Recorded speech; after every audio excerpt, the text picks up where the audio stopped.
This is the MD's Fantasy Football Show with Dan Mater, giving you the X's and O's of all things fantasy on the Worldwide Sports Radio Network. Welcome back, MD Nation, to the show. You are listening to the MD's Fantasy Football Show on the Worldwide Sports Radio Network, WWSRN. Download the app on iOS or Android, anywhere in your app stores. We got a great show for you guys today, as we always do, but very excited about today's show because we are going over some off-season stuff that broke later this week. We didn't even think we were going to be talking about more off-season stuff, frankly, this week. And because we didn't, we actually have extra content for you because we're talking about draft wide receivers, draft tight ends, where we think these guys could go, what their possibilities as fantasy assets are going to be. And as always, I'm your host, Dan Mater, but I'm joined here again today by Mr. Christopher Dowhauer. Chris, how are you doing? I'm doing all right. I'm super excited about talking some more football. Like you said, it's been an exciting offseason, and we're about to kick off some more about the draft as well. Yeah, and draft is coming up. We're 3 weeks away now? I think almost exactly. We're going to be having the Belly Up Sports MDs and BUFL's NFL draft coverage April 29th and April 30th. We'll be starting a half hour before the draft actually starts to give you guys a preview show. Chris and I will be hosting that. We're going to have up to 50 different guests throughout the day one and day two festivities. It's going to be great. We're going to have pick-by-pick betting analysis with football analysis and fantasy analysis. Everything you could possibly hope for in NFL draft coverage, we're going to be bringing to you on all of your social media outlets, on YouTube, anywhere you can go. You will easily be able to access us to be able to watch that stream. And best part is it's commercial free. So you're not going to have to deal with that either. It's really going to be the best way for you guys to watch the draft this year. Very excited about that. But I do want to get today's show. We don't have Ben with us today. However, he did make sure that he pre-recorded the mailbag questions. So we will have that. He'll be here with us in spirit in that sense. And also gives me a chance to remind you guys, if you want to get on the mailbag segment or if you need any help in fantasy football purposes whatsoever, all you got to do is hit me up on social media at BellyUpMDFF Show. We will answer any one of your questions, help you in any way we possibly can, because that's what we're here to do. And the few questions we do like, we'll go ahead and put them on the show like we do every single week. We also have some polls we'll go over that MD Nation was kind enough to vote on to give us some idea of what the people are thinking out there in different fantasy situations coming up in 2021 and for some dynasty purposes as well. So all of that's going to be jam-packed in today's show on the Worldwide Sports Radio Network, presented to you by Belly Up Sports. So let's dive into it today. Let's dive into the head story of the week, which of course was the Sam Darnold trade to Carolina. He's gone. He's done. The Jets have said, you know what? Adam Gase is gone. Now Sam Darnold is gone. We are hitting the reset button completely, moving in with the new regime, especially with the head coach and everything. Joe Douglas has been there for a year, but essentially a new regime because he didn't really get to do his thing with Adam Gase there. Now, I had a million different thoughts about this, but Chris, I'm going to let you go ahead first. Give me, what you think this means from a fantasy perspective. Give me what you think this means for the Jets. Give me what you think this means for Carolina, because we can step outside the fantasy bubble in this instance, because the one nice thing about doing a fantasy football show in the springtime especially is that you can kind of step outside of the bubble a little bit. It doesn't have to be strictly fantasy all the time, and kind of give our football acumen here as well. So we have a chance to do that here. So go ahead. Tell me what you thought about this Sam Darnold trade. I mean, I think it was an absolutely tremendous move by the Jets. I think that the Zach Wilson is a superstar, in my opinion. That's going to be a superstar quarterback in this league. And the ability to get a second rounder next year and a fourth rounder and a sixth rounder this year for a guy that they pretty much been shopping, I think, pretty much the whole offseason. You've seen a lot of other quarterbacks get moved. Carson Wentz didn't really fetch the first rounder they were hoping for. But this isn't much farther behind than what Carson Wentz basically got the Eagles. I think that when you look at the Jets moving forward, like you talked about, a new regime, they have their guy. You see the league kind of moving in this direction where guys always try to get their guy in a sense. But I'm excited for the Jets.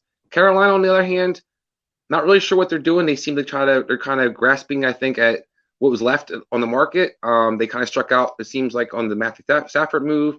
They struck out in Deshaun Watson, or Deshaun Watson kind of has his own issues, has kind of sabotaged that situation. We're talking about that in a second too. But I also think that moving forward, it doesn't have a whole lot of implications fantasy-wise in my opinion, for the Carolina Panthers, I don't think Sam Darnold's going to bring a whole lot different than Teddy Bridgewater kind of brought last year. Maybe a little bit more of pushing down the ball to the field, maybe a little more aggressive with the intermediate throws. But I really don't think it changes a lot for Carolina. On the Jets side, I do think it changes a lot for the Jets, where you have players like Mims, you have Crowder, you have Corey Davis. There's rumors they might add another weapon to that arsenal moving forward. And I think Zach Wilson has the arm talent and the ability to really open up the Jets' offense.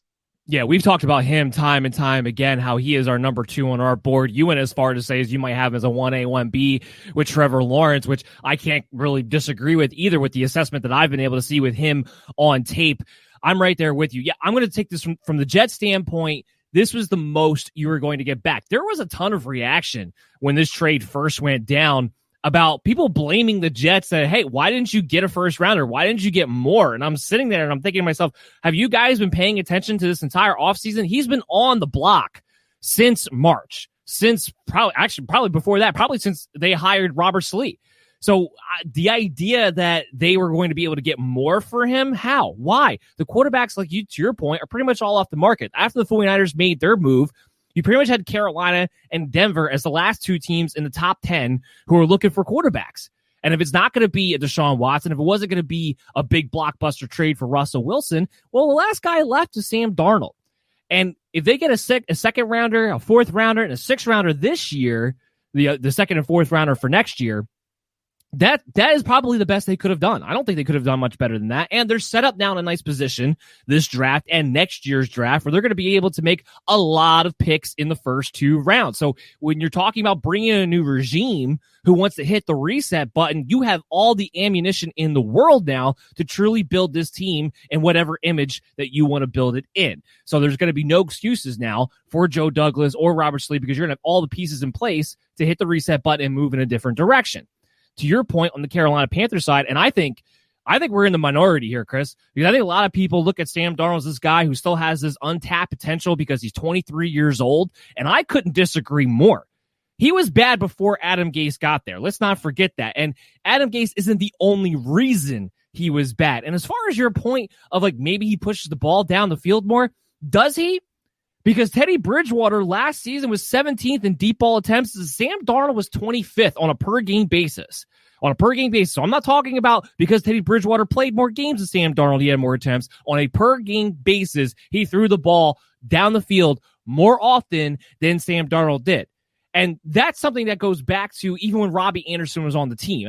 We can go further back because I know last year, you mostly had Jameson Crowder, Denzel Mims didn't play too much. You had Brashad Perriman really as your only other deep threat.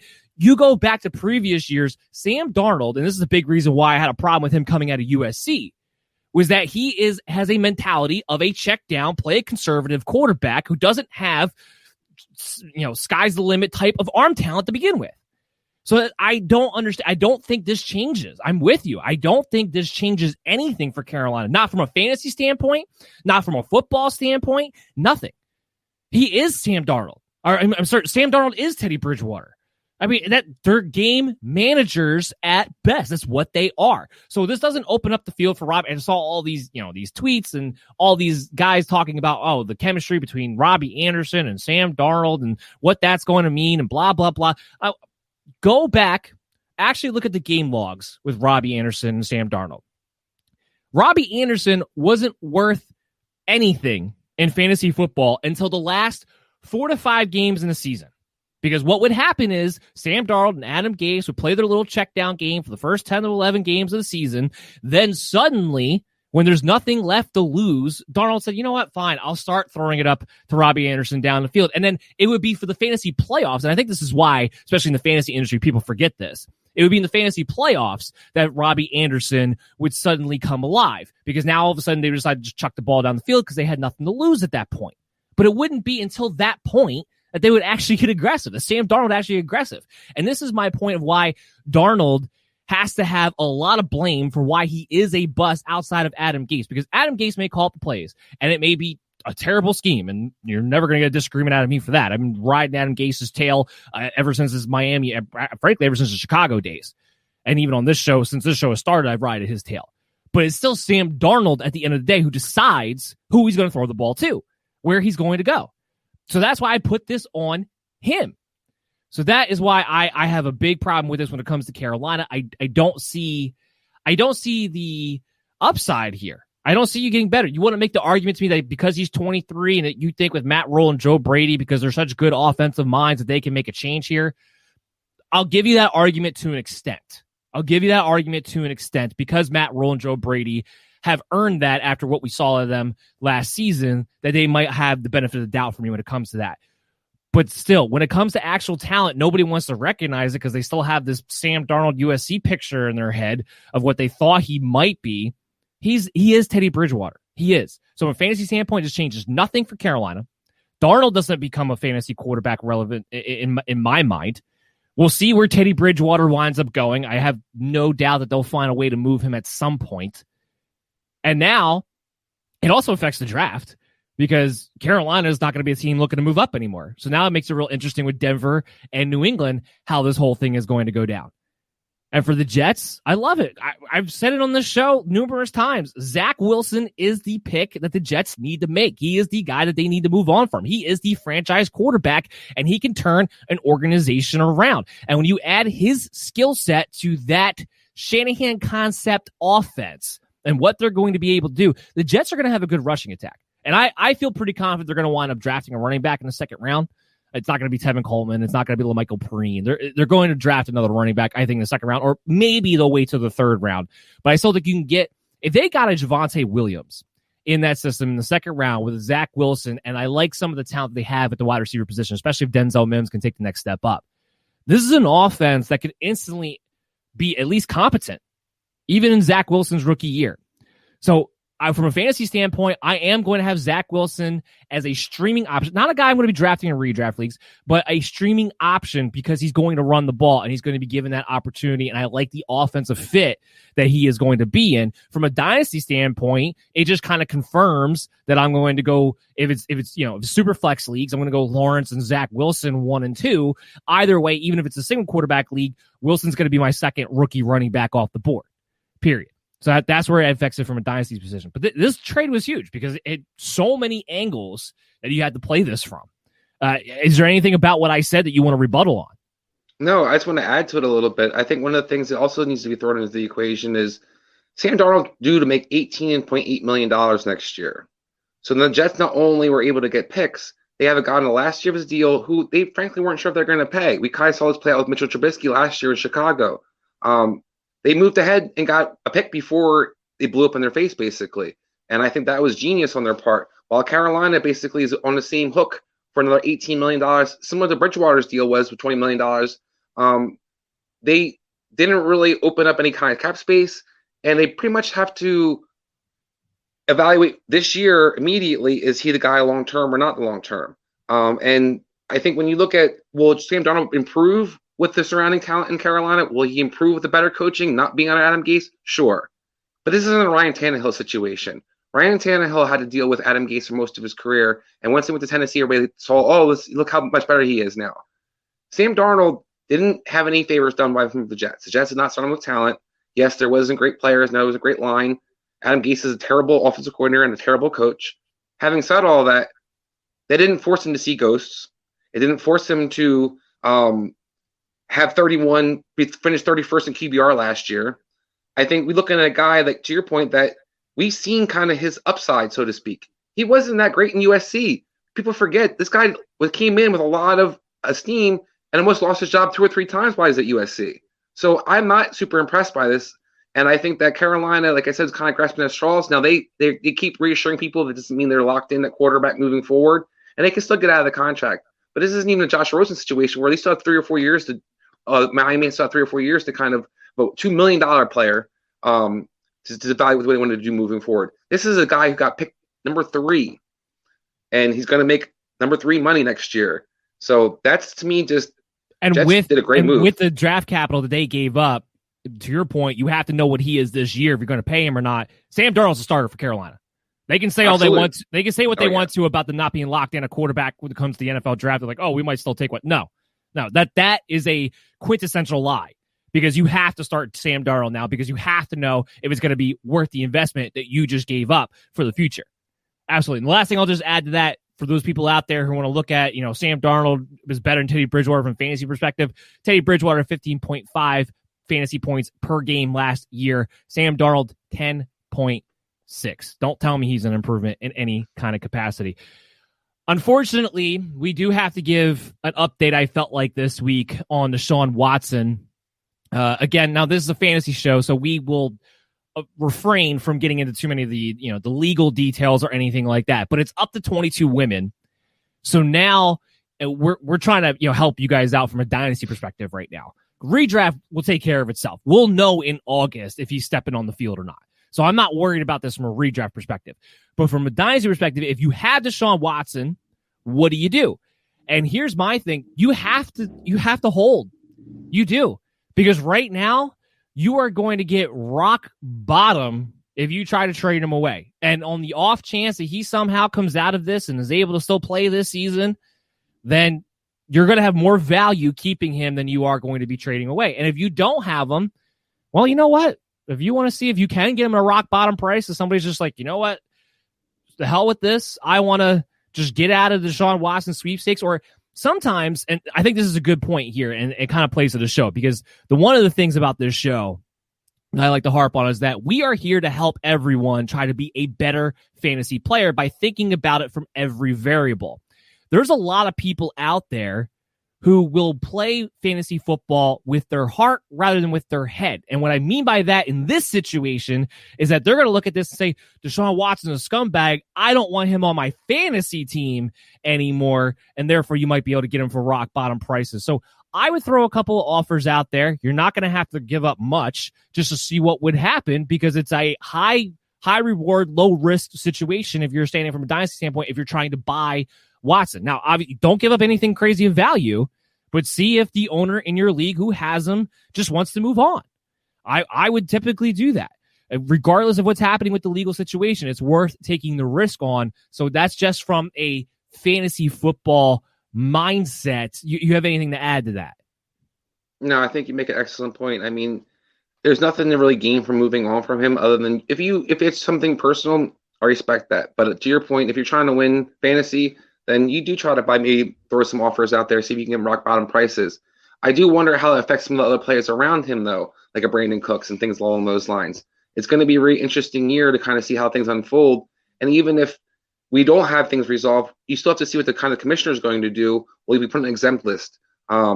Hopefully, maybe you have an IR position where, depending on how your league rules work, maybe you can put him on an IR during that time frame.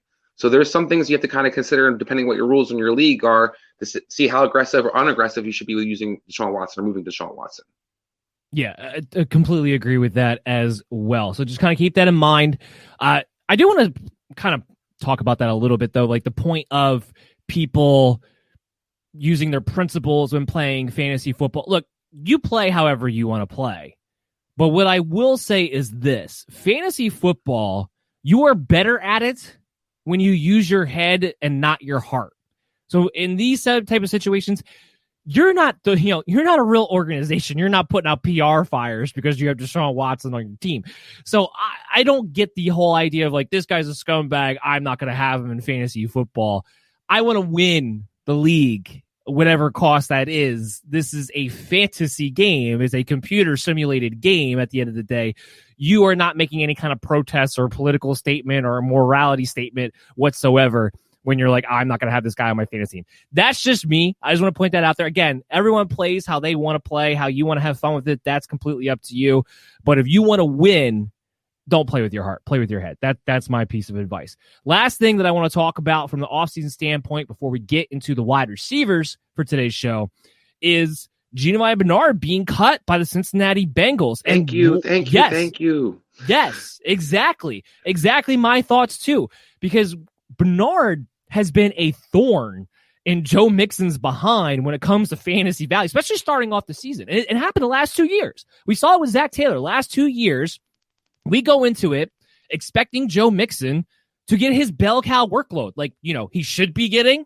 And then what winds up happening is Giovani Bernard comes in and inexplicably is getting an insane amount of targets, an insane amount of snaps on third downs and 2-minute drills. And I'm blowing my mind because I'm like, pretty sure Joe Mixon can catch the ball. He's probably your best playmaker, probably your best offensive playmaker, period.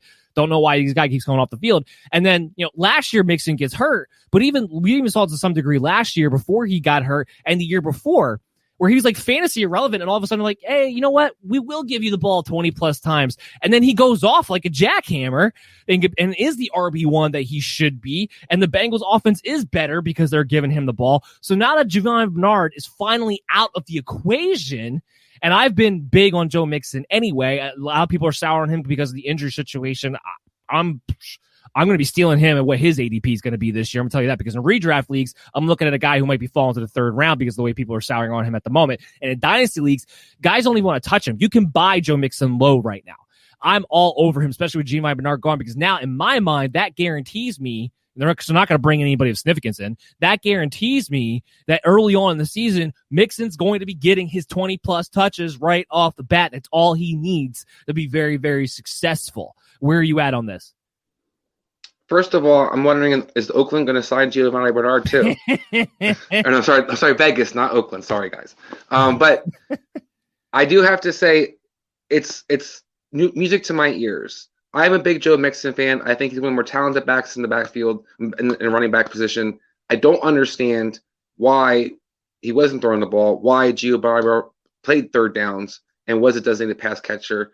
I thought they should have moved on from him 2 years ago. They re-signed him. It made me sick to my stomach when that happened. Last year, you saw when Joe Mixon was utilized, to your point, he is a superstar running back. And he did start getting more targets as the season kind of moved on. He did wind up getting hurt. People were concerned about the injuries. I'm not. Running backs get hurt sometimes, particularly behind crappy offensive lines. But Cincinnati has a chance to actually improve their offensive line this offseason. And you look at Joe Mixon and you look at Todd Gurley, and you kind of remember Todd Gurley had struggled a year or two, and all of a sudden he blew up in Sean McVay's system. Part of that blow up was he got thrown the ball.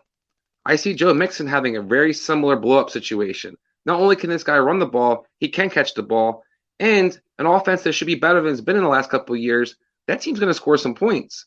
I think Joe Mixon's going to be one of the steals of the draft, and I would love if he falls to the third round. If he falls to the third round at any of your, anybody's picks out or anybody's drafts out there, you have to jump all over him. He's going to be an RB1 this year. I have no question in my mind, and I know that's a player that I definitely will be targeting. Yeah, we're 100% in line when it comes to Joe Mixon and what this Bernard cut actually means, and that is more fantasy impactful than I think people really realize. Before we get into our NFL draft wide receivers, I want to let you guys know that this segment is sponsored by Manscaped. And with the first pick in the 2021 draft, men's grooming, the Ball Saxonville Sagwires select Manscaped, the leaders in below-the-waist grooming. Looks like Mel Kiper gave this an A+ grade because this pick is a major upgrade for that Bush defense. For all of my NFL draft fans out there, we have an exclusive 20% off promo code BELLYUPFANTASY at manscaped.com. That's the reason why Manscaped is the guaranteed #1 pick, because of their performance package. This package is the ultimate men's hygiene bundle.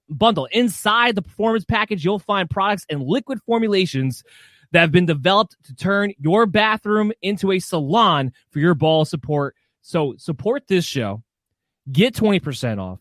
Get free shipping when you use the promo code BELLYUPFANTASY at manscaped.com. All right. So let's talk about these wide receivers. And we're going to talk about the tight ends too in the next segment as well. But let's kick it off with our #1 guy, without a doubt. No question about it. Never was. Mr. Ja'Marr Chase. 6'1", 200 pounds. The guy ran a crazy 4.3 at his pro day. Going to LSU. Absolutely insane. Best route runner. Best explosive player. Can play inside. Can play outside. I'm a huge fan of Ja'Marr Chase. Where are you at, Chris, on Ja'Marr Chase? I think Ja'Marr Chase is an absolute stud. I heard a lot of different debate over who the top receiver is. We heard a lot of talk about Miami targeting Smith at 3. I could not believe there's any chance that anybody would pass on this guy as a top receiver for their team if you're looking for a playmaker. To your point, he runs outstanding routes.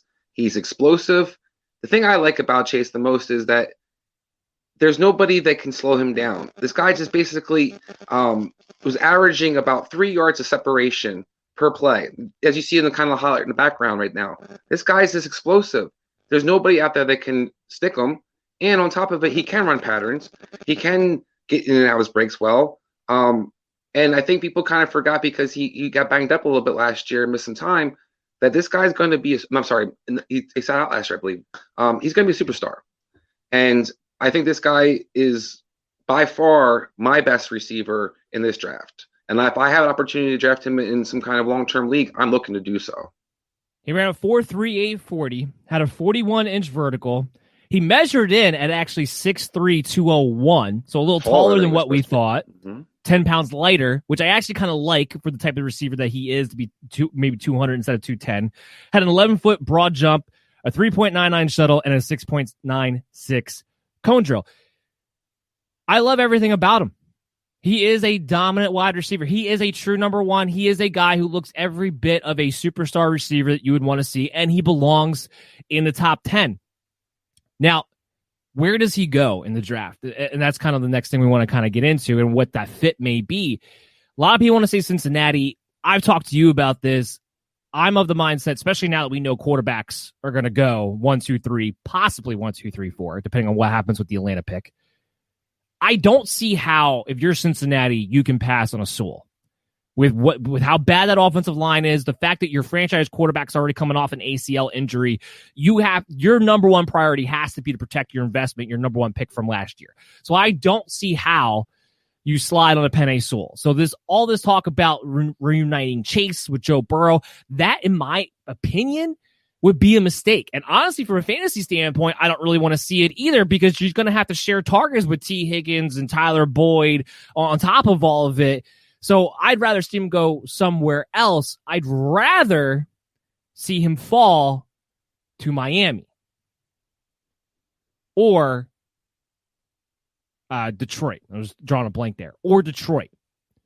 I like Miami a lot because I think he would fit very, very well with a Devontae Parker and a Will Fuller, and then you even have Preston Williams to see if he can get healthy and get right. That's a ton of weapons for Tua Tagovailoa. So I love it for Miami. I really love it for Detroit, more so from a fantasy perspective, because in Detroit, you want to talk about an opportunity to become a target monster. There's nobody else to throw the ball to besides TJ Hawkinson and DeAndre Swift as checkdowns. So if you're going to run a predominantly play-action-based offense with Jared Goff and Anthony Lynn, who already does that anyway, Ja'Marr Chase is going to be the guy who can really help you actually have that explosive factor, get you that number one wide receiver. Where are your places that you would like to see him go, and where do you think, logically, he'll actually wind up to? I think the Dolphins are the perfect fit. You kind of pointed out the weapons they have in place. I think he's a perfect complement to Devontae Parker. I think that he needs somebody and Will Fuller. They only signed Will Fuller to a 1-year deal. So I think this is a player that you can look at not only maybe as a possible replacement for Fuller on the outside, but while Fuller's still there, as you pointed out, he can play anywhere on the field. I love him, the idea of him in Miami. Detroit, I think, is a good idea because he would absolutely be a target monster. If I wanted to go all in and just wanted to see explosive offense, I wouldn't mind seeing him in Atlanta, because there is some consideration about moving on Julio Jones after this year. Yeah. And he would be an awesome complement while Julio's still there. But then with Ridley, I think moving forward, he'd be a great complement as well. So I think those three places are where I think would be good fits. I do have concerns that Cincinnati may take him. Now, while I don't necessarily poo-poo it maybe as much as you would, I do agree Sewell by far should be their pick. But I am hearing a lot that teams are questioning whether he's even the top tackle in the draft right now, which is beyond ridiculous. Yeah. Yes, it's asinine. And I think when you look at somebody like him, it does make some sense. You do have the camaraderie or the experience playing with Joe Burrow. I do hear Joe Burrow is beating the drum that he wants Ja'Marr Chase. That doesn't surprise me. And you can't. Well, you also can't blame him. I mean, we saw what Jefferson did last year, and he was dominant for Minnesota. And this guy wasn't even the best receiver on his team. So I think that's something we have to kind of keep in mind. This guy is I think is a hell of a talent, and I think that it wouldn't super upset maybe with Cincinnati, just because I do think he complements Higgins perfectly. But I do agree that I think they should take Sewell. Now, I will give the draft that it is a pretty deep draft at offensive line this year. Cincinnati has opportunity to kind of upgrade, even if they don't take Sewell at tackle at the third pick. But I wouldn't be surprised if you do see maybe he goes there. I want to make it clear, I'm not going to poo-poo it, as you would say, for the Cincinnati Bengals or for Ja'Marr Chase. I want to see the guy get the most fantasy potential, which I believe would be with the Dolphins, because I think they'll move on from Will Fuller next year, or with Detroit, where he would just be the clear-cut guy right off the bat and be targeted. He would have redraft implications right off the bat with Detroit, with the amount of targets that he would be seeing, where Cincinnati's going to have to share a little bit. I understand with the Dolphins, the first year's going to share a little bit, but he's got an opening there. Tyler Boyd, T. Higgins aren't going anywhere anytime soon, and maybe they just turn into this great, prolific offense that it doesn't matter, everybody gets to eat. But again, even when you see that, usually, typically speaking, when you have three really good wide receivers, then your fantasy value, even though it couldn't be really good, can still be very inconsistent. So that's just kind of where, but also, more to the point of, I just think they have to pick Sewell there. I think you have to get the building blocks that you really need to protect your quarterback and to help out Joe Mixon too. Help out that offense in general. You got to get that offensive line better. I think that's more of a priority than a Ja'Marr Chase would be. Let's talk about our next guy who didn't have a pro day, decided not to do anything with his pro day. I was very disappointed because I wanted to see how fast he was going to run. But Jalen Waddle coming in, 5'10", 182, Alabama. He's expected to go somewhere between, that 5th pick and 15th pick, somewhere in the top 15. We most likely will see Jalen Waddle go. He is going to be my number 2 on the board. I don't want to give too much away because we are going to talk about our top 5 prospects at each position this upcoming Tuesday on the Belly Up Fantasy Live Football Edition show at 8:30 at Belly Up Fantasy on your social media accounts and Belly Up Sports on YouTube. So I don't give too much away, but he is going to be my number 2 guy. And I want to point that out on this show because Devonta Smith's everyone's number 2 guy, or at least the consensus number 2 guy for the most part. Jalen Waddle is a more special, more dynamic type of wide receiver. And when he was on the field, he was the lead guy over Devonta Smith. You can even look earlier in the season before he got hurt with his ankle injury. He was outperforming Devonta Smith up until that point. He is the guy. There's something special about his game. He is elite fast, an elite home run threat, but he also runs pretty good routes. He's got really good hips. He can sink in and out of his breaks, which, again, you have another guy that even though he's 5'10", 182, he has very active hands. He can play inside and outside. And that's why I wound up putting him as my number 2 receiver overall. Chris, what do you think about Jalen Waddle and Devonta Smith? We'll just lump Devonta Smith into this conversation as well. What do you think about those two, where they stack up and all that? So I had Devonta Smith as probably actually my 4th wide receiver in this draft. And I think we're going to get to who I think is higher. Waddle, I think, is kind of tied for the other guy right now. I love Waddle depending on what you're looking for. Not that he's not explosive, not that he can fit any team, but one of the things that he's a really good player with his yards after the catch. This guy has the ability to take it 90 yards from having taking a 1-yard catch and breaking it 90 yards. There's not a lot of guys that can do that. I think it's different between him and Smith. Smith is a good long strider. He runs good routes. He's a great he's going to get in and out of his breaks. He's a little bit taller, but I think when you look at the explosiveness and in today's game where teams are utilizing the passing game, the short passing game more and more, I think this is a guy that you just have to look at as a dynamic playmaker. We kind of see a lot of guys like Brandon Ayuk from the 49ers last year, where if you can just get certain guys the ball, how they can create, this guy can do that and run patterns and take the top off. So I do think that he's definitely better than Smith. I also think he's a little bit thicker than Smith. They weigh about the same, but about 3 inches difference in height. He's built differently. Yeah, and you can see it in the highlights. Just yards after the catches where Waddle excels. Guys can't bring him down.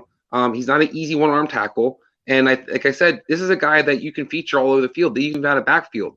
I think this is a guy that teams will be drooling over themselves because there's so many opportunities in different ways you can actually utilize him. He's not quite as fast or quick as Tyreek Hill, but as Tyreek Hill's kind of used, I think he can be similarly used.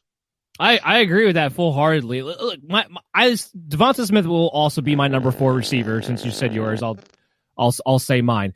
But And the big reason why I have Waddle ahead of Devonta Smith in general is because he's just a more complete receiver with a more elite speed skill set as well. Devonta Smith, I think he's a very good wide receiver. I think he's definitely a top 20 first round type of talent wide receiver. But my problem with him, and ultimately why I have him at number 4 overall, and part of it that it's a top heavy wide receiver class, but the top is actually pretty good across the board. So it's partly that, but also partly because this is a guy that I think you have to game plan and line him up in situations where he's going to have space.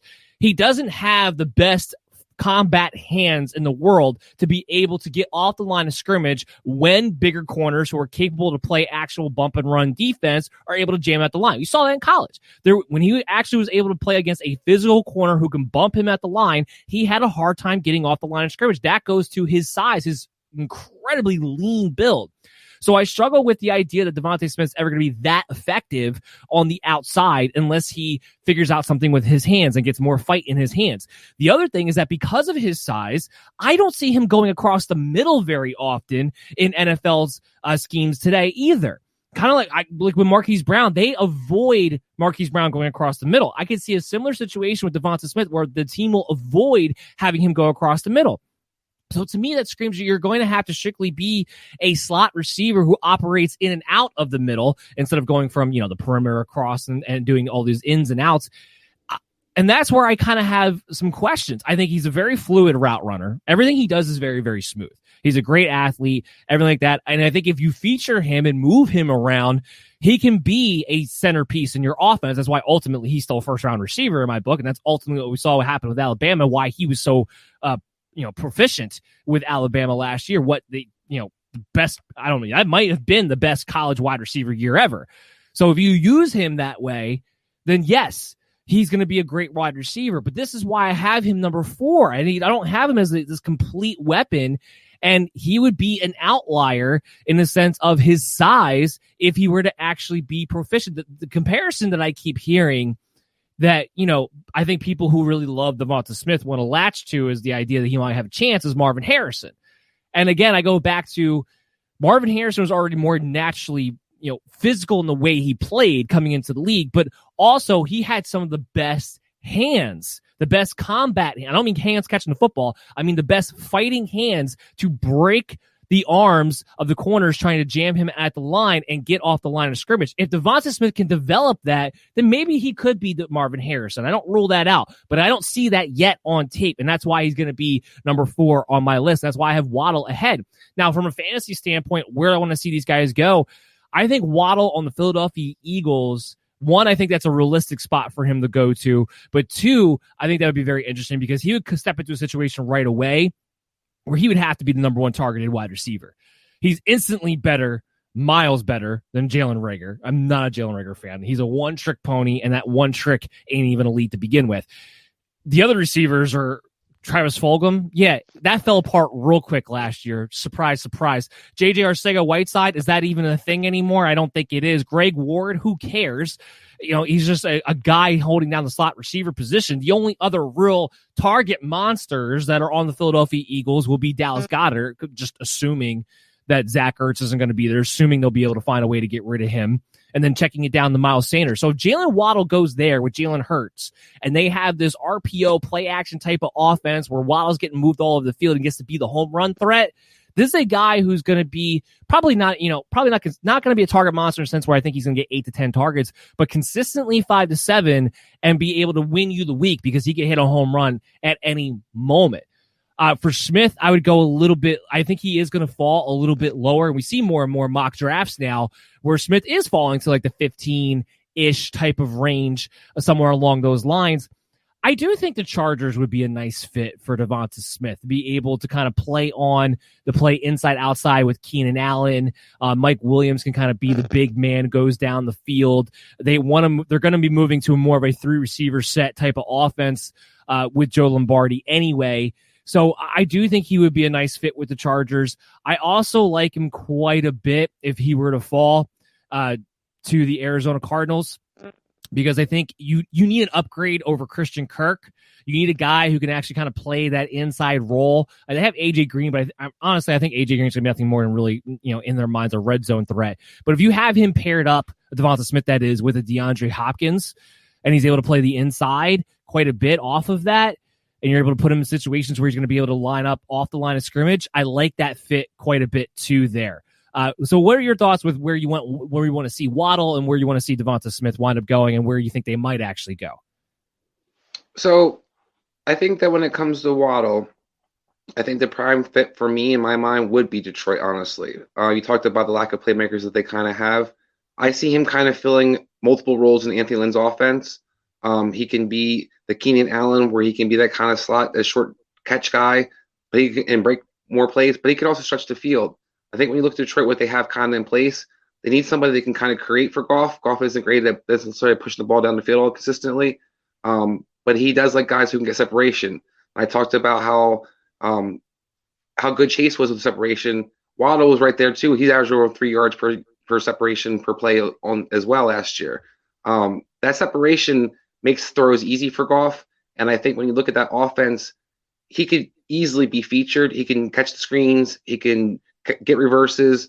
I kind of see him being the jack of all trades on the offense, and that's something they kind of would be able to utilize and kind of need.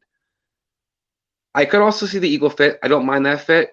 I'm a little concerned that they have too many guys that are a little bit too similar. Not to such that. Yeah, but Waddle's actually good. That's the difference. Well, yeah, I know you hate Jalen Reagor. I know that. I'm not quite the hater of Reagor that you are, but I do think one of the things that Jalen Hurts could use more so is a guy can go up and get the ball. I don't know if that's necessarily what you're looking for a Waddle. I think the Eagles have a lot of other holes that they could actually address in that pick. So I'm not as keen on that, but I do think that he would be a good fit in the sense that when you look at like I said, I talked about Brandon Ayuk. You saw how he was kind of developed and used in the 49ers last year. Deebo Samuel. Waddle could do all those things too. So with the new coaching regime that's going in, I think you're going to see him have opportunity to try to move him around, be utilized a little bit differently. I think for me, the best place for him would be Detroit. As for Devonta Smith, I think that his best fit would be somewhere I think the Chargers are probably the best. We're going to get more in our draft show back where I think the best fits for all these players are going to be. Mm-hmm. But I do think the Chargers make a lot of sense. They need somebody that can kind of stretch the field.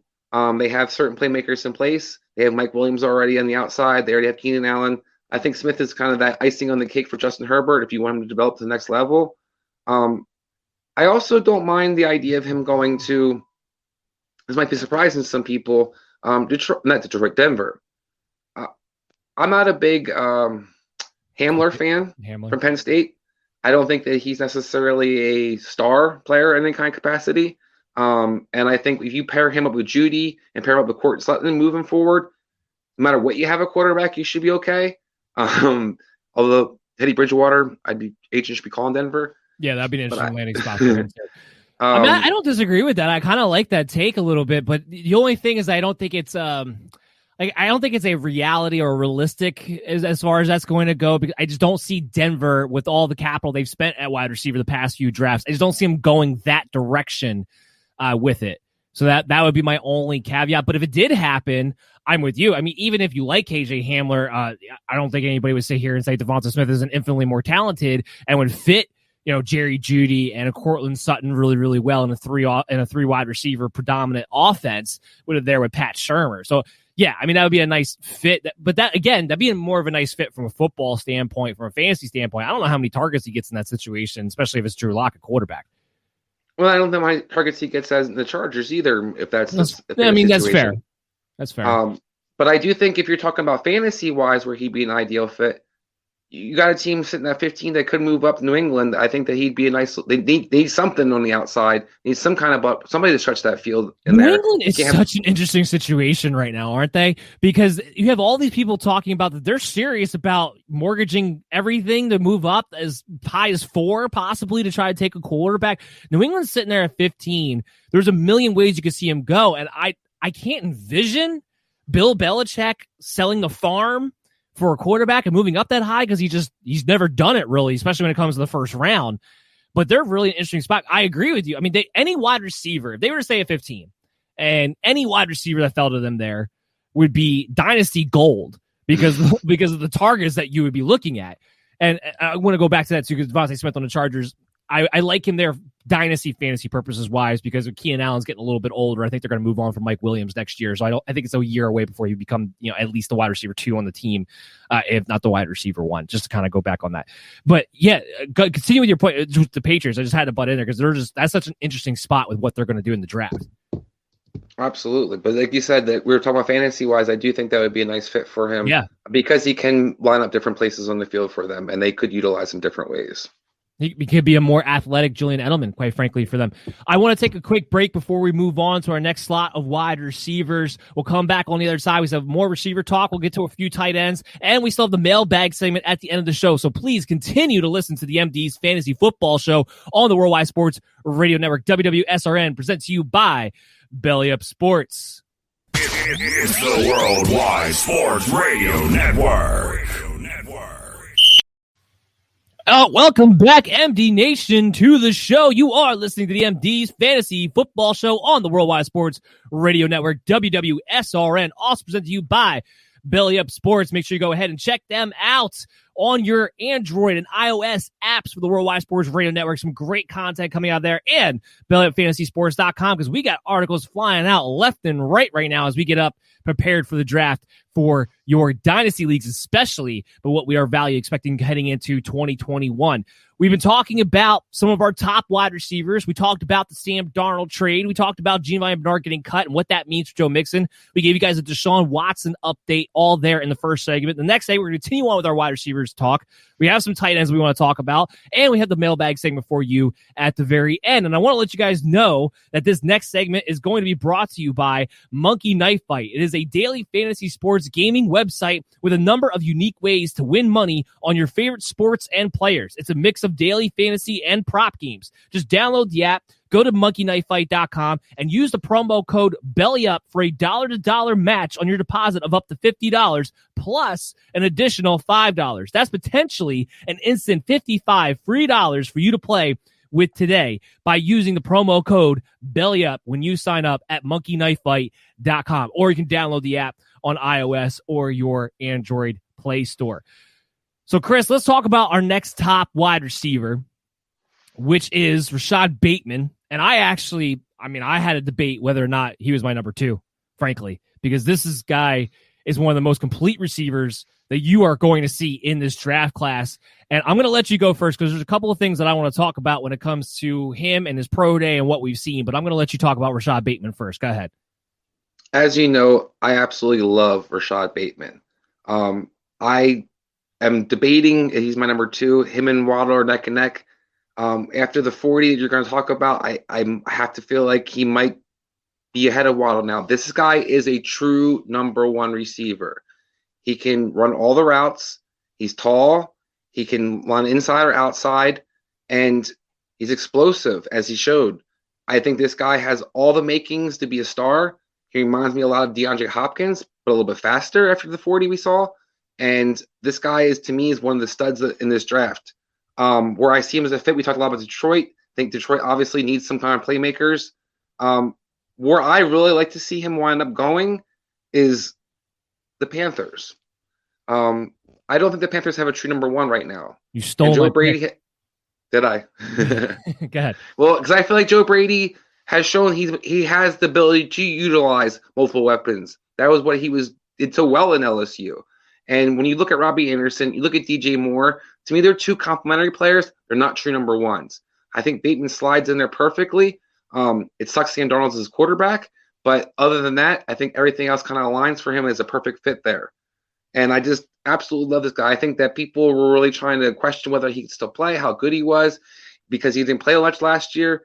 A lot of these guys who sat out last year, there's an assumption that they just aren't good anymore. Let's be real. These guys are preparing to play pro football for the past year. It wasn't like they were sitting on their butts playing PlayStation the entire time. And I think that he pretty much showed that with that 40 he ran. This guy's coming to ball. And when he's out there, he has shown nothing but being a stud. And he played at Minnesota. Minnesota's quarterback play is horrible. So having a ball thrown from Sam Darnold probably would actually not be that bad for him. I completely agree with you. So this is where I want to get into Rashad Bateman. And like again, just as big a fan as you are, thought about maybe putting him as my number 2. I think I'm going to wind up having him as my number 3, just because I think Waddle's explosiveness might just give him a whole other gift. But Bateman is a true number 1 receiver. Bateman is a guy that you can build your new wide receiver core around, and I don't want to get that lost in translation anywhere. He wound up measuring in at 6'3", 190 pounds, and I want to talk about the weight because I saw all this and it's crap. It's absolute crap about because he was not 210 because he was 190. That is he a little too lean? Are you kidding me? Now this is where I pride us in this show. Because there are times where measurables mean more in certain guys in certain situations, and other guys, it doesn't mean anything. And what I mean by that is that when you watch the tape, we talked about this with the running backs. Not every 190 is made the same. Not every 190 is made the same. You watch the tape on Rashad Bateman, who came out later on and said, hey, I never played at plus 200 pounds. So they had me listed at 210. I never played at plus 200 pounds. So we can assume that he's been playing at about 190, 195, probably most of his collegiate career to begin with. The guy is a physical monster on the perimeter. That's how he plays.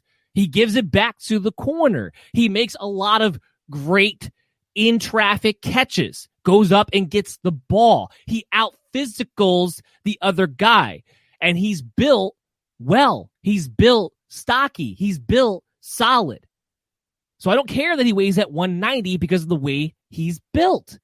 This is where you can't just look at numbers and ignore what's actually being played right in front of your face. And that is why, again, we go back to we are here to make you guys better fantasy football players, better football minds in general. Part of it is taking in all of the variables. Measurables and stats are tools. Sometimes tools are irrelevant for certain jobs. You're not going to use a flathead screwdriver when you need a Phillips. It's the same idea when it comes to certain measurables for certain guys, because how they're built is more important than what they actually weigh, and how they play is more important than all of that as well. Rashad Bateman is a 6'3" physical monster on the outside. Now, the other reason besides Waddle being a little bit more explosive is that Bateman doesn't get a lot of natural separation the way Waddle does. But he's a guy who's going to beat you on the outside. He's going to make that contested catch. You're going to throw it up to him, and you're going to feel safe in doing so. He doesn't get a lot of natural separation. But the big question on him, and this is why I couldn't understand why there was any negativity around him in his pro day. The big question on him was, how fast was he really? Because the knock on people had on him when watching his tape was that they argued that he didn't have elite speed. Well, guess what? The guy ran a 4.39. Even if you want to pro day adjust that and make it a 4.4, a 4.44, guess what? That's still top end speed for a guy who's going to beat you up and be a target monster potentially on any team and be your wide receiver 1. That's a DeAndre Hopkins type of level right there. That's the same 40 Ja'Marr Chase ran. Exactly. So he's fast enough. Guess what? And that was supposed to be his only knock coming into this thing until they want to bring up the weight, which is a non-issue. It's a non-issue. And I just want to clarify when you talk about separation. Dan's talking more about deep ball threats. Rashad Bateman is going to get separation because he's a great route runner. So that's one of the things that is important to kind of keep in mind. It's not just about your 40 sometimes, but he's talking more about the explosive down the field plays. He's more apt to go up and go to the ball and be contested 30, 40 yards down the field versus blowing by guys. But when it comes to getting open in intermediate routes or the short routes, he's got a full route. Bateman's a fantastic, exactly. He might be, besides Ja'Marr Chase, he might be the only other receiver that has a true full route tree. Because even a lot of what Waddle does is a lot of screens and stuff like that. He has a full route tree. I'm glad you did clarify that, because yes, that's not what I mean by getting separation necessarily. He has a full route tree. There's nothing he can't run and do and get open on, which is why we compare him quite a bit to DeAndre Hopkins, and I'm totally on board with that. As far as where I want to see, there's a number of teams where you can see the Panthers were going to be my pick, as I said, because of the way Robbie Anderson, DJ Moore, and those three could kind of play off of each other in a Joe Brady offense. That would be a perfect fit. But again, from a football standpoint, because fantasy standpoint, I got to deal with Sam Darnold, and I got to deal with the fact that you're going to spread all these targets around. And Joe Brady spreads targets around even when he has bad receivers. So think about when you have good receivers. As far as, the Eagles are another team where if you want to rebuild your wide receiver core, that's a good guy to do it. It's a lot of teams that we talked about already, the Chargers too, but I do want one different team because I don't think he's necessarily going to go in the top 20. And I'll let you go in a second, Chris. I don't think he's necessarily going to go in the top 20. The place where I think would be really, really interesting, especially for the future, because one of their wide receivers is only going to be there for another year. So it wouldn't be a 2021 great for fantasy-wise, but dynasty-wise it would be. That's the Indianapolis Colts at 21. I think there's a real shot he's there at 21. He could be the T.Y. Hilton replacement. He would mix in right there with Michael Pittman and Paris Campbell, but I think he would automatically be the number one receiver in a Frank Reich, Carson Wentz resurgence type of offense. Go ahead. What were you going to say? I actually think he'll go before Smith. We're talking about, I think Smith is a top 20. I think that's where he's going to wind up going. I think Bateman, the other great fit, you kind of touched on, is the Eagles. They need a true number one. And after draft, I will agree with you, Jalen Reagor is not a number one receiver. And they don't have currently on their roster a number one receiver when you look at that team. I think he'd be a fantastic fit for them. And that's where fantasy-wise, I think he'd be the most productive and most relevant. I think Smith, actually, we're talking about fits for him before, but I think I looked at kind of the teams coming after him. I think he actually would be a nice fit for the Colts. I think the Titans. I think Devontae Smith makes a lot of sense for the Titans. I think that's where he'd be ideal. But I do think, like I said, I'm a little bit different in the opinion where Bateman falls. You think falls kind of out of the top 20 or into the top 20. I think actually Bateman goes before Smith after that 40. Here's what I'm going to say to that is there are a wide range of outcomes when it comes to a lot of these mock drafts because teams and analysts are just all over the place. And a lot of that has to do with just not having as much contact this year as you would normally. So there's a wide range. There's a range out there where Bateman falls outside the top 20. There's a range out there where you're speaking to where you could go ahead of Devonta Smith. I just think because of the hype around Devonta Smith, I think he will go ahead of Bateman in the draft. That's the only reason why I would think that would be the case. I mean, I would take Bateman ahead of Devonta Smith, but that's the only reason why I say that. And if that happens and you have a Jamar Chase and a Waddle and Devonta Smith already off the board, I think there's a decent chance Bateman does fall just outside the top 20, not outside the first round, but outside the top 20. That's the only reason why I think there's a chance he might be there for the Colts there. The Titans are a great fit for any of these receivers that happen to fall that far. I don't know who it's going to be. There's a real chance it's one of these top four. They would, whoever it is, it doesn't matter who it is. It won't be Jamar Chase. We know that much. And it probably won't be Waddle. But if it is a Smith or a Bateman, whoever pairs up next to A.J. Brown is not only going to be fantasy relevant from a dynasty standpoint, but it's going to be fantasy relevant for 2021 because there's going to be there's a target hole there right now. Josh Reynolds is a nobody.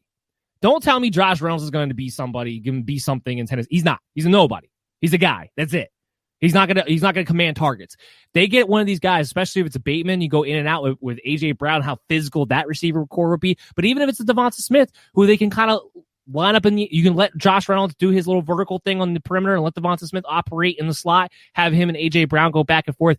Whoever gets drafted by Tennessee Titans, I do think they'll take a wide receiver. If it's not in the first round, at least in the second round, but I do think they'll take a wide receiver. It's going to be very, very interesting. So that is a good team to kind of bring up in that situation. Next guy I want to talk about, I love this guy. I wish he wasn't so short, but I really love this guy. Rondale Moore. I mean, from a athletic standpoint, he is Tyreek Hill. From an athletic standpoint, all of his measurables match up. The 4.29 40, the 4.25 vertical, the 6.65 cone drill. The problem is, as small as Tyreek Hill is, Rondale Moore is even shorter at 5'7". So as a result, it's hard for me to imagine a scenario where he can be a true perimeter wide receiver.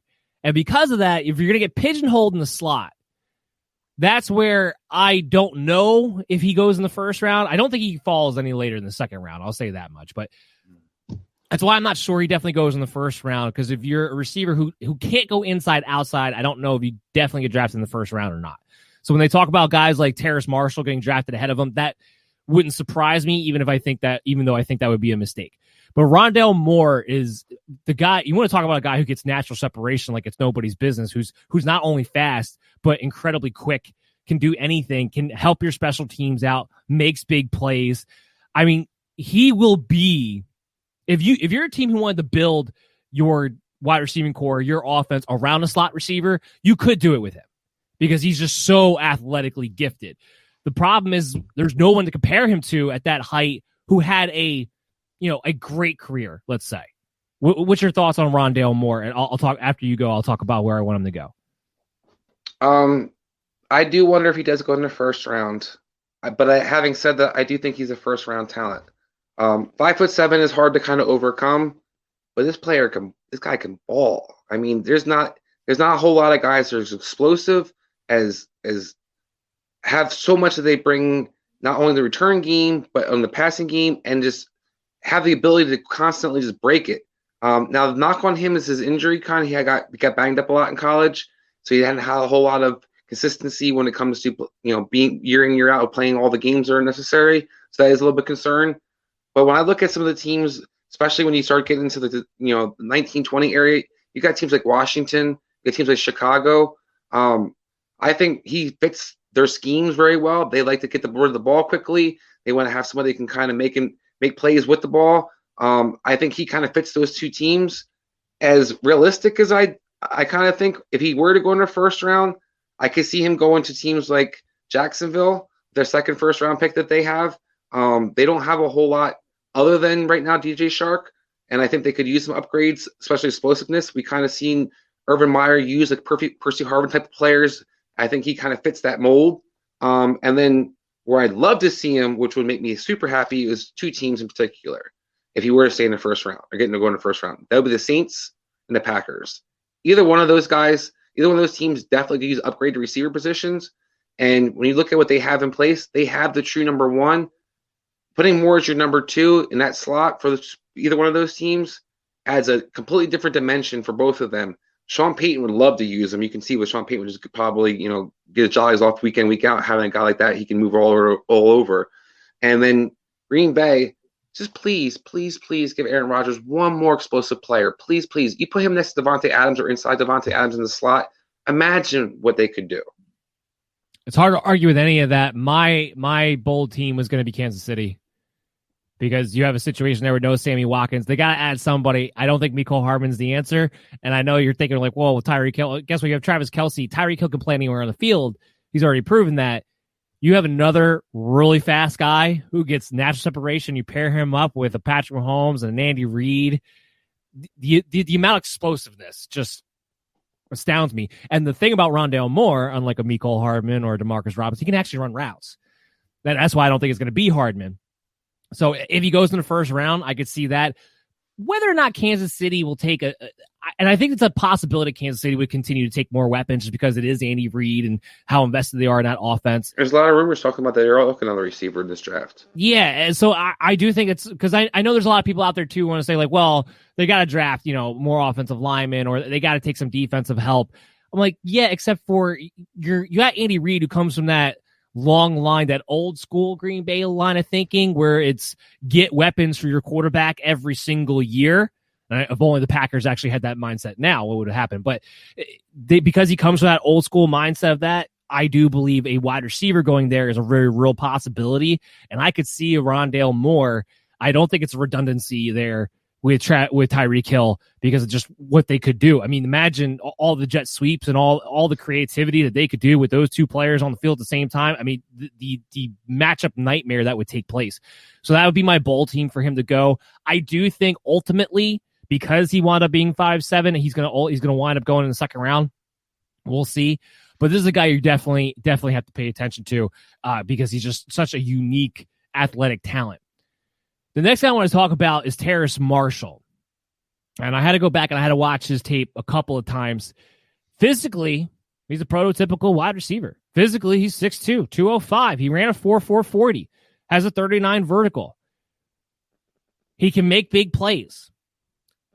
I don't love his hands. I don't love his route running ability. He doesn't sink his hips in and out of his breaks, so the natural separation is not going to be there when he's actually trying to run a full route tree, which I don't believe he has to begin with. He's not, I don't think he plays to his size. He's 6'2", 205. I don't think he's the guy who plays as physical as he should. And I question the consistency of his hands. There's quite a few times where I saw him drop the ball when going through his tape where it was hit dead in the chest and nobody around him, and he was still just flat out dropping it, and just lack of concentration more so than anything on his part. Having said all that, there's a lot of talk about him going to the first round, which I don't think he's a first round talent, but if he did, and if he went to the Packers, I do think that would be very, very interesting, because you would have another explosive, big body threat on the opposite side, Davante Adams. For my knocks on Terrace Marshall, I do think he's better than Marquez Valdes-Scantling. I do think he's better than St. Brown or Devin Funchess. I do think he's better than any other receiver not named Davante Adams on that Green Bay Packers team. And his skill set, I think, reminds me of a poor man's Will Fuller.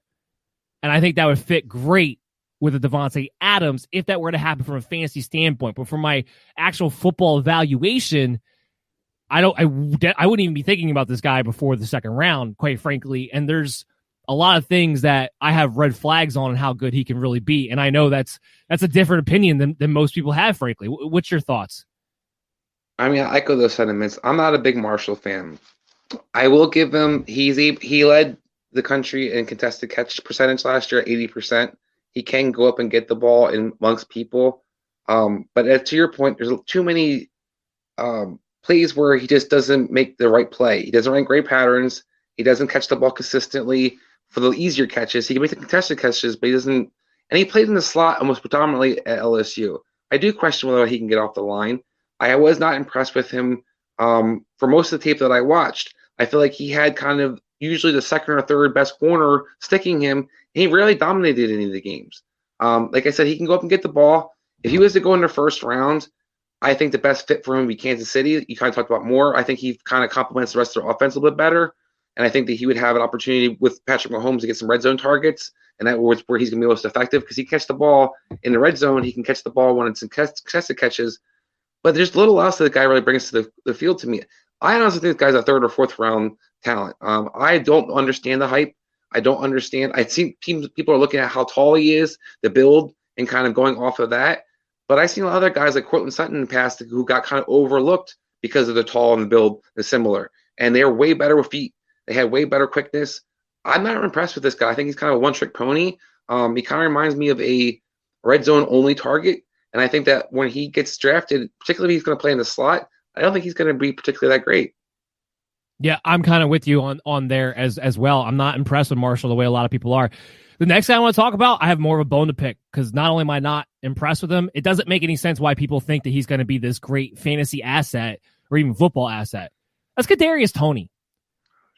How many times have we seen these tweener gadget players, which is what Kadarius Toney is? Yes, he's a phenomenal athlete. All these guys are at this point when you're talking about them in the NFL draft. I'm not taking away his athleticism from him. He ran a 4.4 140, so we can up that to a 4.45 if we want to.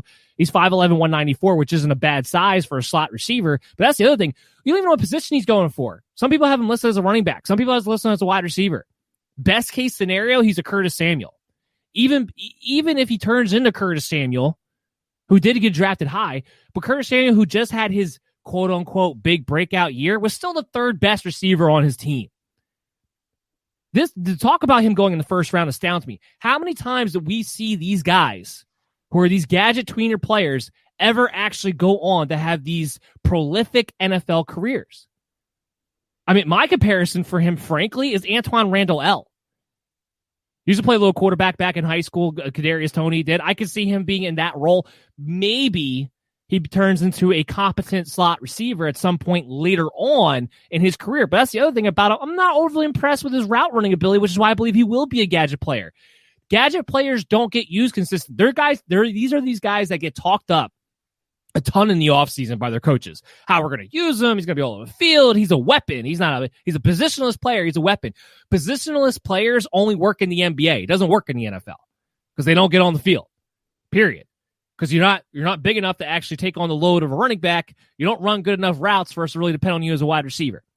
If somebody takes him in the first round, he's a bust waiting to happen. And from a fantasy standpoint, I go back to the volume. He's never going to have enough volume to really be that valuable, at least as valuable as your people are going to try to push him up to be in Dynasty And I don't ever see him being a guy you really want to have in redraft leagues. That's my notion of Kadarius Toney. I know it's in the minority out there, but Chris, go ahead and you can talk about him now too. Well, once again, I'm going to echo the sentiment. We saw all this hype with Shenault last year. And going into the draft and going into fantasy drafts, people kept talking about how Shenault's a weapon. He's going to get the ball. He's going to do this. He's going to do this. 5 catches for 45 yards isn't that impressive. And I don't think it gets you a lot of playing time, to your point. He's a guy that you have to manufacture touches for. Good coaches will do that. Bad coaches will talk about doing that and not do it at all. I worry about this guy, how productive he can be in the pros. I think he's a guy that's almost a strictly gadget player in a sense, where he's going to be a lot of screens, a lot of bubble screens, a lot of slants, a lot of crossing patterns. I don't think he runs good patterns. I don't think that he can get down the field quick enough to open it up for people. You kind of see in the highlights, most of his plays are yards after the catch. Now, can he do that? Sure. But this is the NFL, and guys can tackle a little bit better than they can tackle in college. And I think you look at all the different things that he kind of brings to the table, this guy's a dime a dozen. Talk about Curtis Samuel. Like I said, I brought up Shenault. To me, that's what you're looking when you look at a Toney.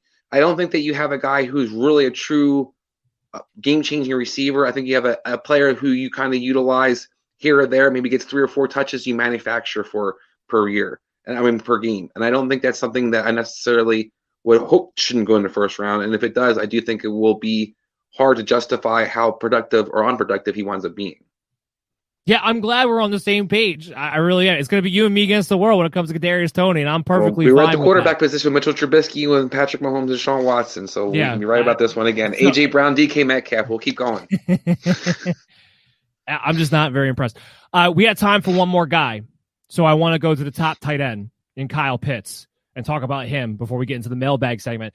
Kyle Pitts, to me, is not just the best tight end, but he might be the best pass catcher, period, in this draft. And I don't just mean from a pass catching standpoint, but I mean from the overall weapon that he is, the overall mismatch that he is. When we're going through this process to start, I had a hard time with Kyle Pitts with the idea of him going in the top 10. And the reason is this: I have a hard time taking tight ends in general that high to begin with, especially ones that aren't already coming in as super complete tight ends who, Kyle Pitts is not a great blocker. Now, here's what I'll say. He's definitely a very willing blocker. He wants to, it's not like he's shy. He doesn't shy away from the contact like some non-inline tight ends who are more athletes or more bigger receivers than not. He doesn't shy away from it like they do. So I do think there's room there that you can see him improving in that area because he is already has a mentality where he's willing to do it. And he has the size to do it too. So that's where I think he will get better at that in his game. But when you watch his tape, he runs great routes for his size. He has incredible speed for his size. I mean, the guy ran a 4.40 at, 245 pounds at 6'6". It's insane. But I think the route running ability and the ability he has to catch the ball away from his body, he has elite hands and his elite route running ability. It makes me think that he's just going to be a mismatch nightmare. And when you're talking about guys to build your offense around, Kyle Pitts is one of those guys. He just is. And because of the skill set that he has, and if he does get drafted in the top 10, which is looking more and more like it's going to happen, I do think for the first time in a really, really long time, you're going to have a tight end who's actually set up to be a true redraft commodity, along with being a guy who projects out to be the number one tight end in Dynasty within the next 5 years or so.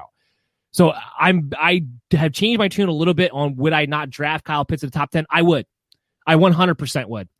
And there's a lot of teams that he would fit. Of course, in my opinion, he could pretty much fit with anybody in any scheme to begin with. But I haven't pinpointed where if the Atlanta Falcons stay at 4. Now, to be clear here, I don't think they should stay at 4. I think their best move is to trade back because of a lot of the holes that they need. But if they were to stay at 4, and you take a Kyle Pitts and you make that a 2 tight end set predominant team with Arthur Smith, which I think he would love to be, by the way. And you have a Julio Jones and a Calvin Ridley. You get let Hayden Hurst be the main blocker to help out the offensive line, and you add Kyle Pitts to that team. Look out.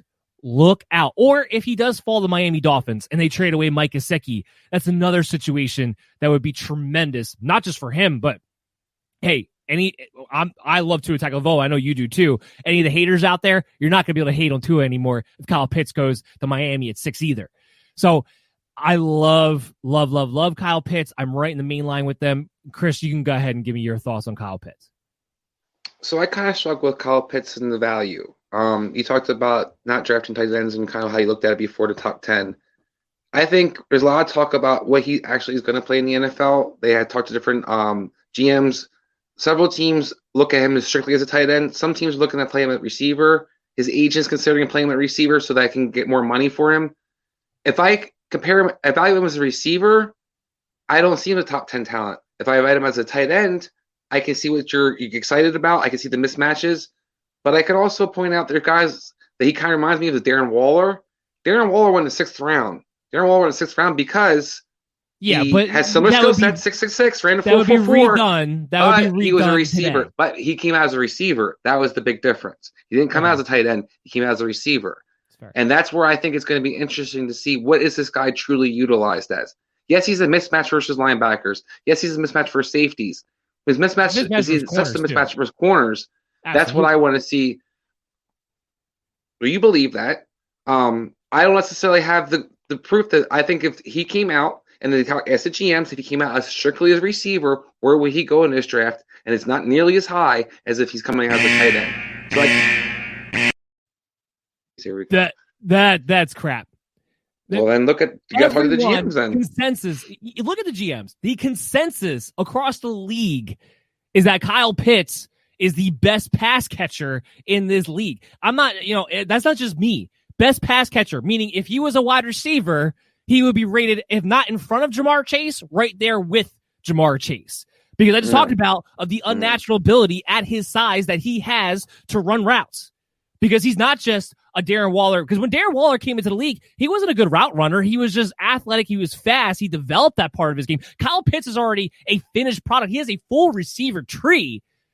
Now, I agree with you the part, I think if you put him at the tight end position, that boosts his value a bit. But the consensus is, you want to know what the consensus is out there, is that he's the best pass catcher, period, in this NFL draft class. If he played a wide receiver, you think he would be considered a top wide receiver. That's the consensus. He'd be a top wide receiver in this draft. 1,000%. That's the consensus. 1,000%. No. He's not the top pass catcher. What? Based on who?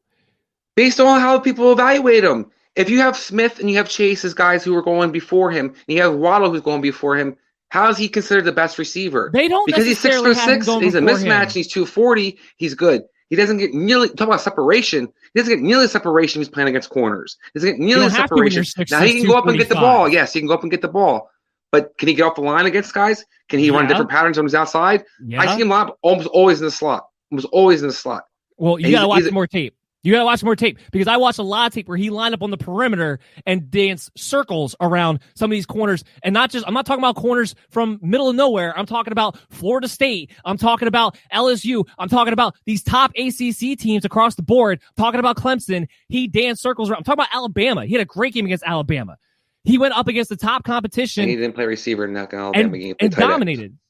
He played tight end in all those games, but they line him up at different positions. I'm with you on the whole which he should go out as. I think he should go out as a tight end because at 245, I think it's just hard to be a wide receiver all the time. But I think as a tight end, you just have a guy who can just change the game because he is a mismatch for corners and safeties and linebackers. I don't know what mock drafts you're looking at, but other than Jamar Chase, it's not mock drafts. I would say other than Jamar Chase, I don't see Waddle or Smith or Bateman or any of these guys going ahead of Kyle Pitts in any of these mock drafts. So I don't know what it is you're looking at that has all these receivers going in front of him.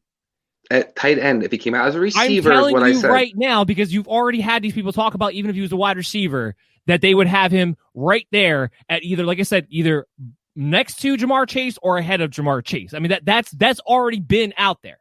That's been out there. But I'm sorry. I would like to let you rebuttal, actually, but we got to move on because we're running out of time.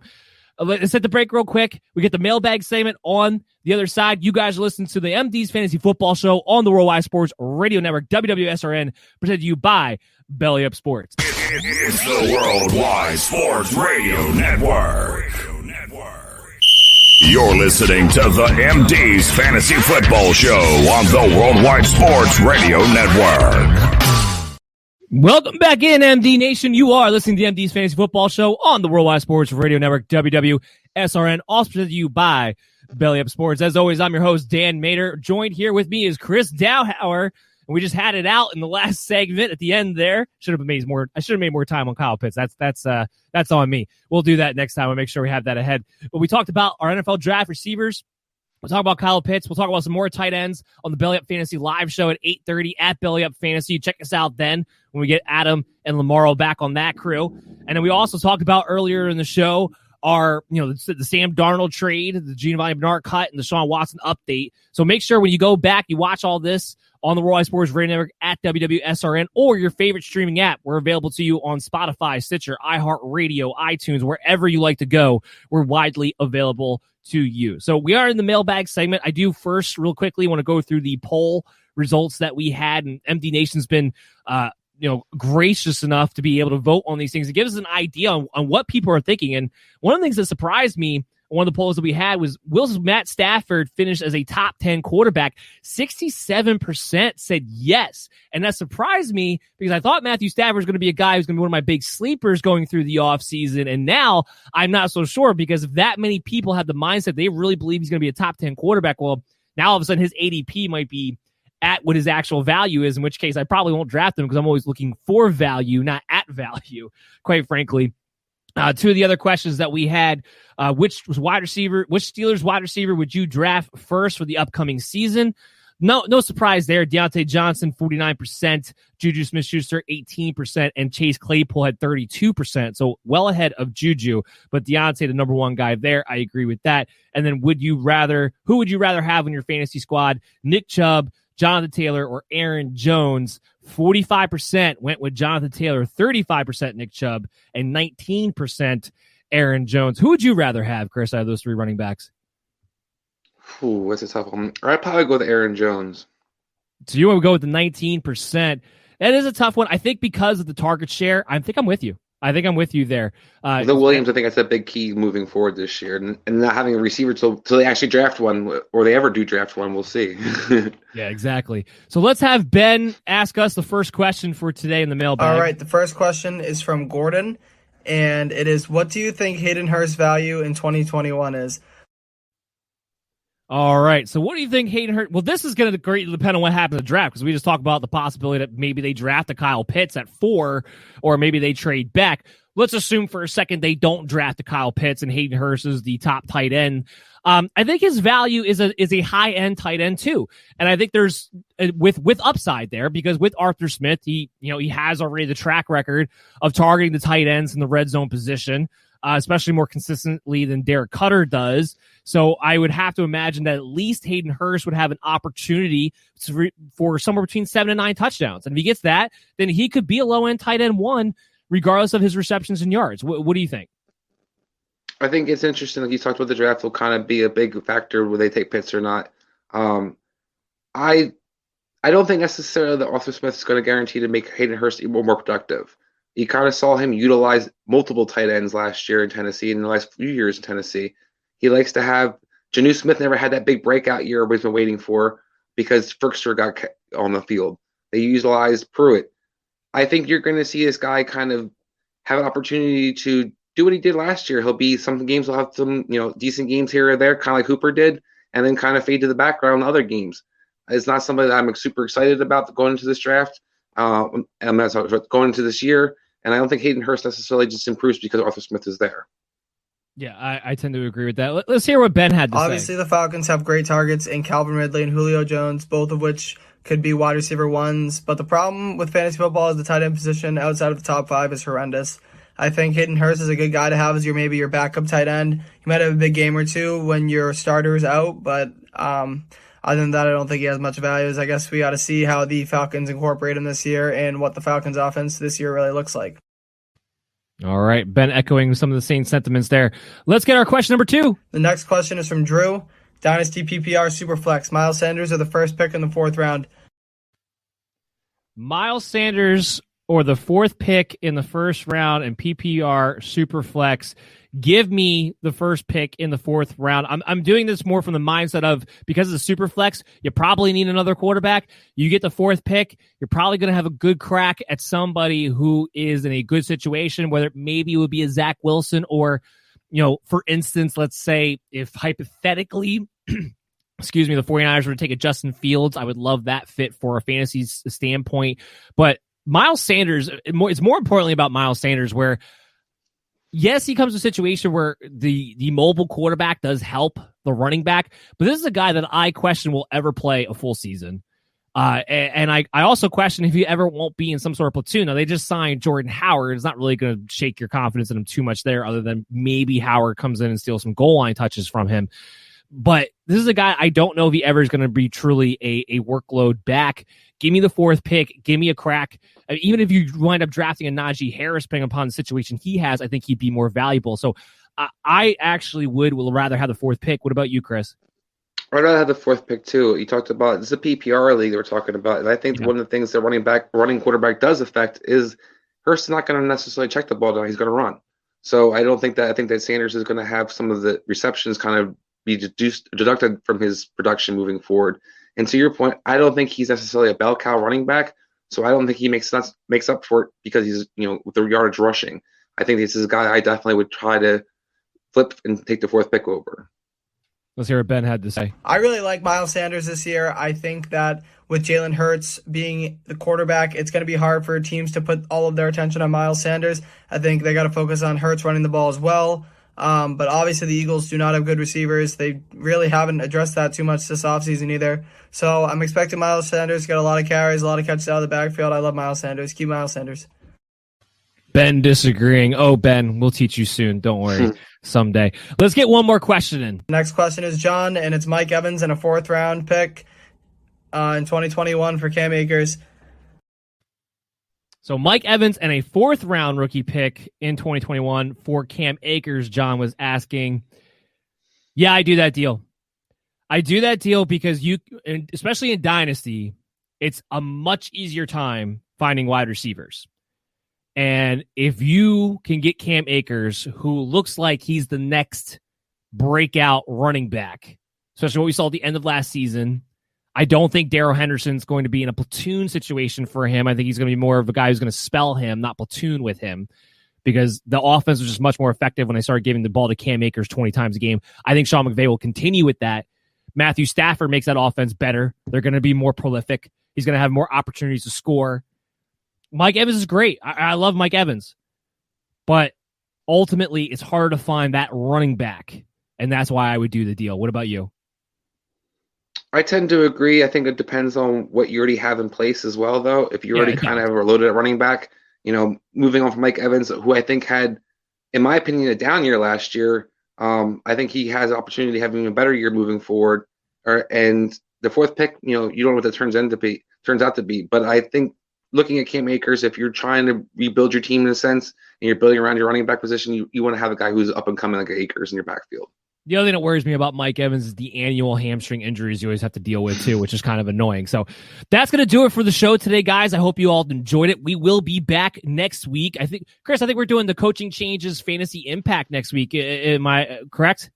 Yes, we are. Yes, we are. So that's a great episode to talk about, especially as we're leading into the NFL draft. We'll talk about, where what these new schemes are, how these players fit in these schemes, what we can expect based off of these schemes. So all of that's going to be coming to you next week. Of course, if anything crazy happens in the NFL, we'll update you on that as well. That'll be part of the show.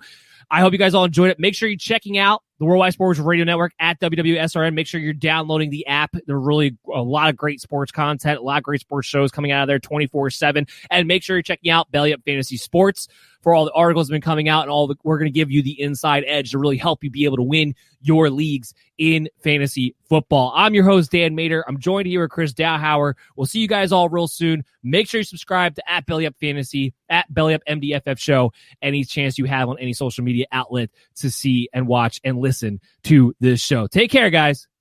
CMB Nation.